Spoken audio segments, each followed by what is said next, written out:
Plus belle, la vie en avance, ce qui vous attend dans l'épisode 450 du lundi 27 octobre de 25. Thomas découvre la ruse de Jawad, Thomas et Laurent Kérusoré, et Gabriel sont de retour de leur voyage de noces. Alors que Riva a du mal à revenir à la réalité, Thomas, lui, a hâte de retrouver le Mistral.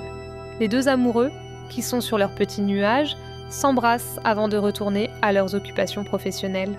Pendant le service du déjeuner, Thomas croise Luna qui est surprise de le revoir déjà ici. Thomas semble jaloux de la complicité qui s'est installée entre Jawad et les clients du bar-restaurant. Et pour cause, ce dernier rit aux éclats avec tous les Mistraliens. Luna confie à Thomas. Jawad a une qualité d'écoute extrêmement rare, ce qui attise encore plus la jalousie de Thomas. Thomas en touche un mot à Jawad, mais ce dernier ne l'écoute pas car il porte des bouchons d'oreilles. Jawad lui explique qu'il fait croire aux clients qu'il les écoute, alors qu'en réalité, non.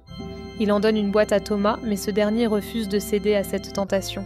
Maître bataille sous le charme de Louis, au Mistral, Louis s'installe à la table de Baptiste. Il l'informe qu'il a eu des nouvelles d'Audrey et qu'elle va mieux depuis sa tentative de suicide. Il compte lui rendre visite dans l'après-midi pour la remercier d'avoir plaidé en sa faveur devant le juge. Grâce à elle, il pourra peut-être retirer son bracelet électronique plus tôt que prévu. Plus tard dans la journée, Louis apporte des fleurs à Audrey. Elle le remercie pour ce cadeau et pour tout ce qu'il a fait pour elle, mais Louis lui répond que c'est surtout grâce à Baptiste. Audrey lui confie « Je préfère en rester là avec lui et tourner la page ». De retour au Mistral, Louis montre à son avocate, Maître Bataille, le témoignage d'Audrey. Elle lui explique qu'il risque 2 ans d'emprisonnement et 30 000 € d'amende pour avoir enfreint son assignation à résidence en volant au secours d'Audrey. Néanmoins, Maître Bataille promet à son client tout faire pour le défendre. Une fois Louis reparti, elle le scrute du regard comme si elle était en train de tomber sous son charme. Thomas la surprend et lui rappelle que Louis est en couple avec Barbara, Léa François. Celle-ci répond « Ce charisme, cette élégance naturelle, je crois que c'est ce qui me fait de l'effet. » La malédiction touche d'autres résidents. À l'hôpital, Bahram est épaulé par Léa. Il la briefe sur l'état général de Laura, mais également sur celui de Morgane, puisque les sœurs Tanguy sont toutes les deux hospitalisées. Pendant ce temps, au commissariat, les policiers tentent tant bien que mal d'élucider le mystère qui entoure les sœurs Tanguy. Jean-Paul, Stéphane et Non informent Idriss et Patrick que l'analyse ADN du bandana a parlé. L'agresseur de Laura serait recherché par la police depuis le mois d'octobre 2024 pour meurtre sur un certain Stéphane Marchand, un vendeur de drogue. Idriss et Jean-Paul se rendent aussitôt dans la banlieue où habitait le dealer. Ils montrent à un jeune homme une photo de l'agresseur de Laura et ce dernier leur annonce que l'homme qui a tué Stéphane Marchand portait la même veste militaire. S'agit-il de la même personne ? À la résidence Massalia, Noémie prend des nouvelles des sœurs Tanguy auprès de Yolande. Au bord des larmes, cette dernière déclare à l'étudiante « Si je pouvais les prendre dans mes bras, je pense que mes petites nièces sont dans cet état parce qu'elles ont été touchées par quelque chose d'anormal. » Au même moment, Mathis, le fils de Baptiste, leur montre le dessin qu'il vient de faire. Il s'agit d'une tête de diable. À l'hôpital de Marseille, Bahram et Basile, l'interne en médecine, font un point sur l'état de Laura et Morgane. Bahram lui dit qu'il devrait rentrer se reposer, mais Basile répond qu'il a l'impression de les abandonner. Néanmoins, qu'il accepte de rentrer chez lui. Soudain, Gabriel rejoint Bahram et lui conseille de vérifier la piste des allergènes. Après avoir recherché la présence d'allergènes dans la chambre de Laura, Idriss surprend Eric et Basile avec des sacs plastiques dans les mains et un masque sur le visage. Ces derniers confient aux policiers avoir retrouvé l'agent pathogène qui a rendu les 2 sœurs malades. Vadim, Léo Mazo, qui surprend la conversation, s'exclame que c'est inconscient de transporter ce virus à la vue de tous et sans la moindre sécurité.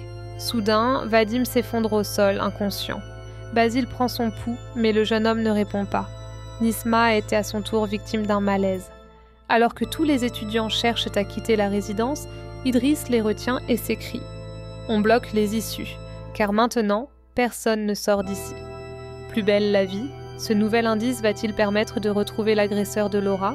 Dans l'épisode de Plus belle la vie, encore plus belle diffusé vendredi dernier, Laura, Rachel Perrine, s'est fait agresser sur la place du Mistral par un SDF qui lui a prédit qu'elle allait mourir le 31 octobre. Depuis, rien ne va plus pour la jeune femme. Elle a commencé à être malade, et dans l'épisode de mardi, elle a fait un malaise qui aurait pu lui coûter la vie. Intoxiquée au monoxyde de carbone, elle a été conduite d'urgence à l'hôpital. Malheureusement, en faisant des analyses, Bahram a constaté qu'elle avait un problème au foie, et plus les jours avancent, plus son état de santé empire. Dans l'épisode de ce vendredi, c'est Morgane, Jade Pradin, qui va commencer elle aussi à tomber malade. Une épidémie étrange qui inquiète les policiers. Ils vont donc tout tenter pour retrouver l'agresseur de Laura. Les policiers trouvent une piste. Dans un extrait de l'épisode 450 de Plus belle la vie, encore plus belle, disponible sur la plateforme TF1+, Idriss, Habib Gino Guabintani, Jean-Paul Stéphane Hénon et Patrick Jérôme Bertin se retrouvent pour discuter de l'affaire. Bauer leur annonce qu'ils ont réussi à identifier un suspect grâce à une trace ADN retrouvée sur le bandana. Ils ont en effet un match avec la base de données de la police. Malheureusement, ils n'ont pas de nom. Jean-Paul informe ses collègues que l'homme est recherché depuis septembre 2024 pour meurtre. Il a en effet assassiné un certain Stéphane Marchand, un vendeur de drogue. Idriss demande alors comment est mort le dealer. Il a pris un coup de couteau bien placé, bien précis dans l'aorte, leur explique le policier. Patrick est étonné. Cette histoire ne semble pas avoir grand-chose à voir avec leur affaire. Mais pour Bauer, ce n'est pas forcément vrai. Imagine que le mec soit un tox, ça expliquerait pourquoi il s'en est pris à un dealer, et aussi ses délires mystiques, lui explique-t-il. Patrick pense que le suspect est peut-être aussi en train de les balader. C'est vrai qu'il nous a donné son ADN sur un plateau, ajoute Idriss. En apprenant où s'est déroulé le meurtre, Idriss informe ses collègues qu'il a un indice là-bas qui pourrait peut-être leur donner des informations. Patrick leur demande de foncer le voir. Vont-ils réussir à retrouver le suspect à temps ? Pourquoi cet homme a-t-il empoisonné Laura ? Réponse dans les prochains épisodes de Plus belle la vie, encore plus belle.